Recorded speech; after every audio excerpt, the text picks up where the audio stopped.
Hi friends, welcome to my channel. Weekend వచ్చింది కదా అని ఫ్యామిలీని తీసుకొని విజయవాడలోని గుణదల మేరీ మాతా చర్చ్కి అయితే వచ్చాము ఫ్రెండ్స్.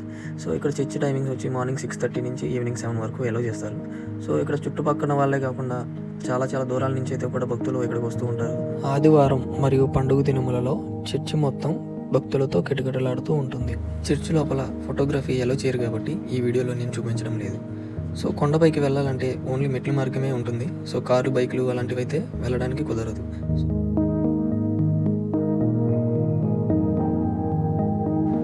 కొండపైకి ఎక్కాలనుకునే భక్తులు ఎవరైనా ఫుల్ హెల్తీగా ఉన్నట్లయితేనే మీ ప్రయాణాన్ని కొనసాగించండి. కొండపైన వరకు త్రాగునీరు తప్ప ఏమీ లభించదు కాబట్టి తినుబండరాలు ఏదైనా సరే మీ వెంట తీసుకెళ్లడం మంచిది. ఇలా దారి మధ్యలో మనకు ఒక బోర్డు అయితే కనిపిస్తుంది ఫ్రెండ్స్. పుణ్యక్షేత్రమునందు అసభ్యంగా ప్రవర్తించరాదు. సో పరిసరాలు చూసుకున్నా కూడా చాలా క్లీన్గా అయితే మెయింటైన్ చేస్తున్నారు.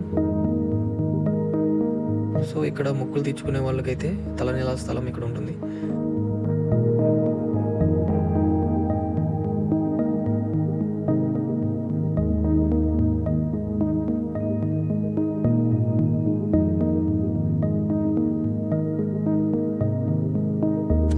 సగం కొండపైన వరకు వచ్చిన తర్వాత మరియమాత స్టాచ్యూ ఇక్కడ ఉంటుంది. చాలా వరకు భక్తులు ఇక్కడ ప్రేయర్ చేసుకుని భక్తుల కోసం ఏర్పాటు చేసిన ఈ షెల్టర్లో తాము తెచ్చుకున్న అల్పాహారాలు భుజించి కిందకి వెళ్ళిపోతూ ఉంటారు.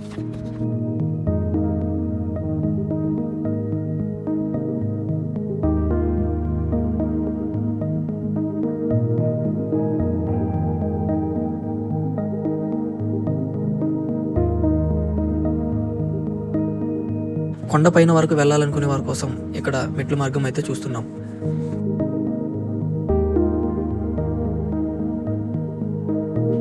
సో కొండపైన వరకు వచ్చిన తర్వాత వ్యూ అయితే చాలా బాగుంది. మా అబ్బాయి అయితే ఇంకెంతసేపు నాన్న అన్నట్టు చూస్తున్నాడు. సో సిలువ వరకు వచ్చాం.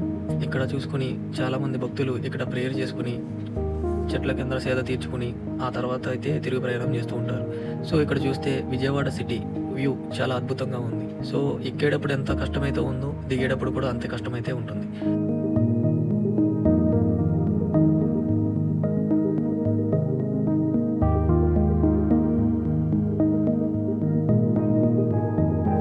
కొండెక్కి కాళ్ళు లాగేసి ఉంటాయి. మా బాబాయ్ అయితే ఫుల్గా రెస్ట్ తీసుకుంటున్నాడు. అలా వీకెండ్ని గుణదల చర్చిలో గడిపి హోమ్కి రిటర్న్ అయ్యాం. Thanks for watching.